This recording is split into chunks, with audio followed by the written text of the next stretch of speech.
Hey guys, this is Anon with some early Grille 15 gameplay for you. I already have over 50 games in this tank, and honestly, it took me a little while to figure out it.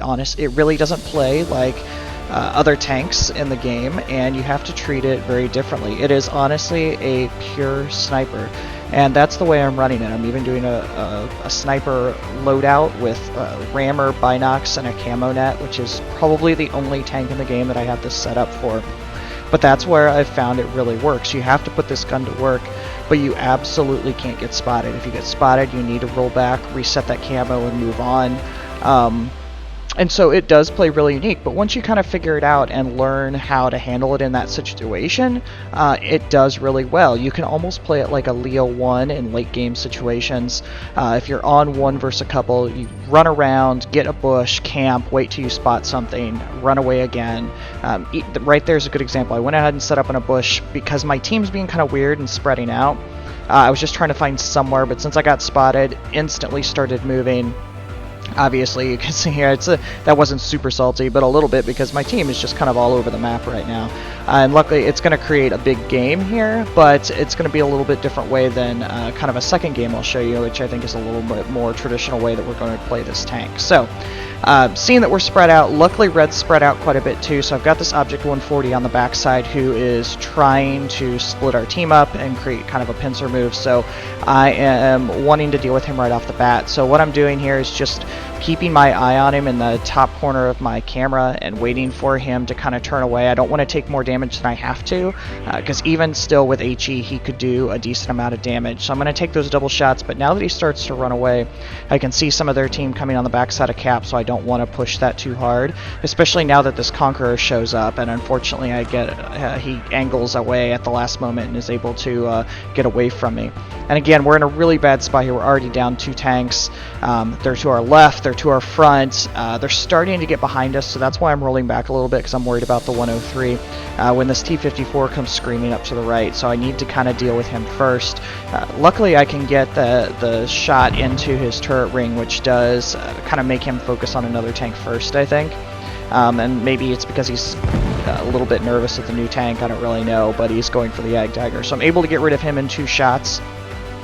The gun on this really is truly beautiful. It's everything they sold to us besides a little bit less alpha, I think, than some of us were expecting. But it pens so well. I feel like I'm doing a lot of module damage with it, which is pretty fantastic. So team's falling apart on the backside, so again I'm worried about that. Trying to kind of get the isolated tanks here, so that's why I turn and kill the 103, which is then going to kind of lead me around to the flank. My Yag Tiger's helping a little bit, which is good. I see the pattern, and so I'm trying to just kind of sneak that shot in and make sure he's gone. Any low health tank we can get rid of at this point is good, because we're in a bad spot. So now we're on a 2 versus 3, and the Yag Tiger's so low health, I don't really like this location, so I'm going to back up a little bit and hopefully I can get something separated. I know I'm not sticking with my wingman here, but honestly it's because he's not really savable. So instead I turn and the Conqueror is able to get in there, so I'm trying to get a track shot and stop him, which I do, which is pretty great. So I can kind of rotate back, because the Conqueror is the lowest health and also a little isolated, so I'm trying to get rid of him first.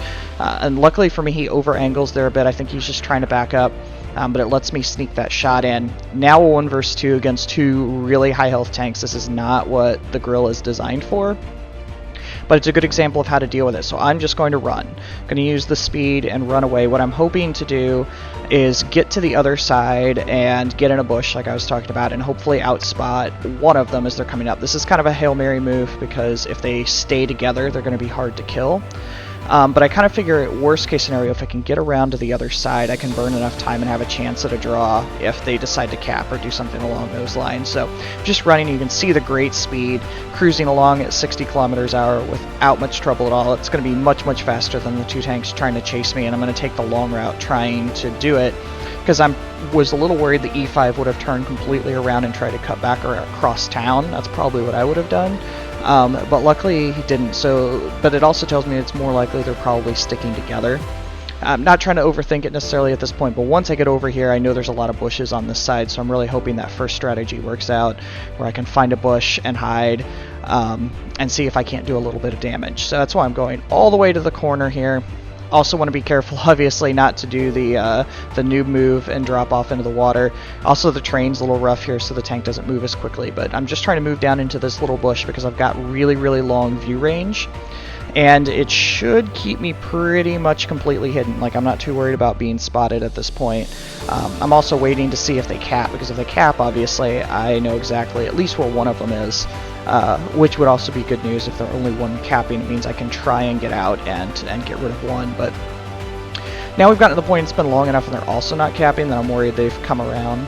So that's why I decide to go ahead and push a little bit. And now because of the cap, I'm actually thinking more of a draw situation. I know this has been a lot of talk while I run around, but it's a good way to kind of deal with this tank a little bit. So I want to come around to the backside because I know there are frequently some shooting lanes in bushes down to the cap circle, so I'm hoping one of them will be exposed enough where I can reset cap, and then at that point run away and go ahead and take my draw.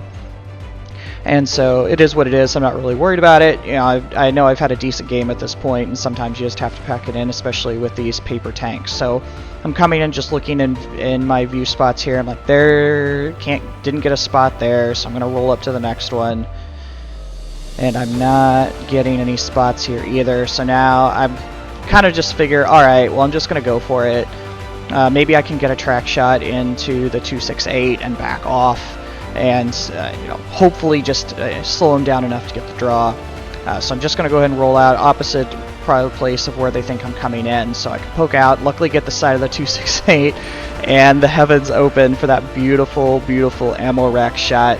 Honestly, I have been getting a really, really high number of ammo racks in this tank. I don't know if it's the way the ammunition is built, or maybe it's just luck, but I've been getting a lot of ammo racks, like way more than typical. So at this point, it's a DPM game, just trying to keep him away from me. Luckily, I had the repair kits, and I'm obviously going to switch to heat at this point because I just want the kill. But am able to get it one-on-one. This tank's going to be really hard to kill unless you're shooting HE and have a good health point pool, which I don't think he was shooting HE at me. He probably had a better shot at it, but I will certainly take that win as an ace, as a monster game under any category. I don't care if some of it came from an ammo rack or not. That's still a really great way to play a tank in that kind of situation. Okay, so now we're going to switch over to mines and play this tank in a much more traditional role, I think, of how you're going to have to play this tank moving forward, which you're going to cause a lot of rage from it. Teams aren't used to the way you need to play this.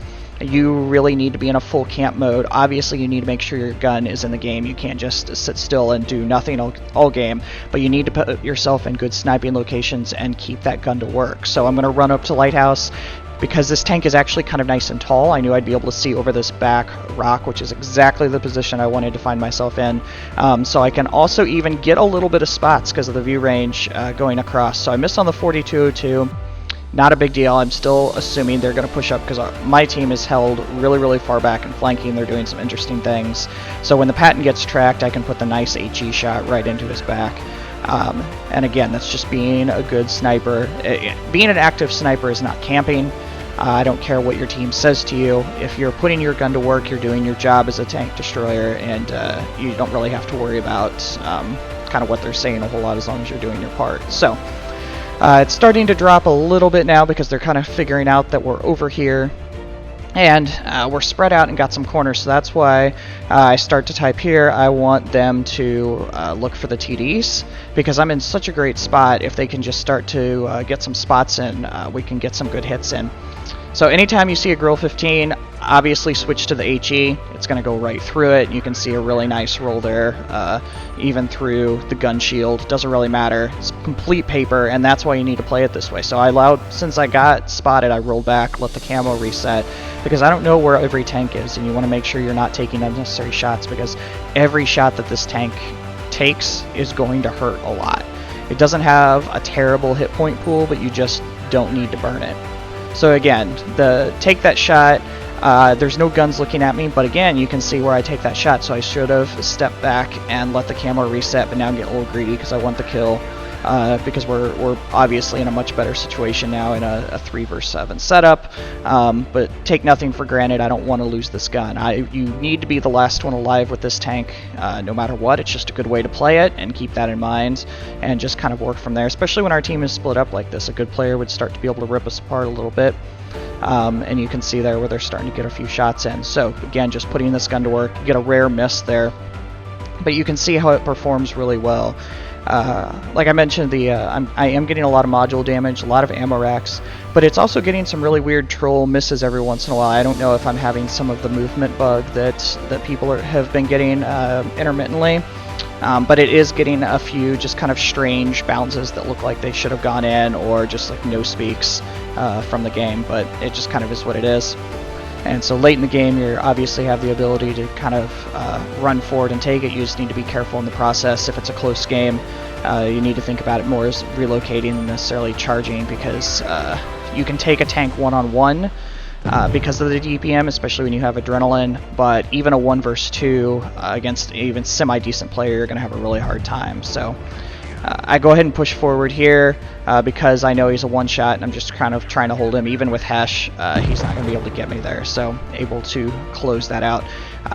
The Grille's going to create a lot of boring gameplays, I think, because you are going to snipe so much, but it can also create some really great damage farm games because of the impact that this gun has. Even that is very quiet 5,300 damage, but really putting it to work.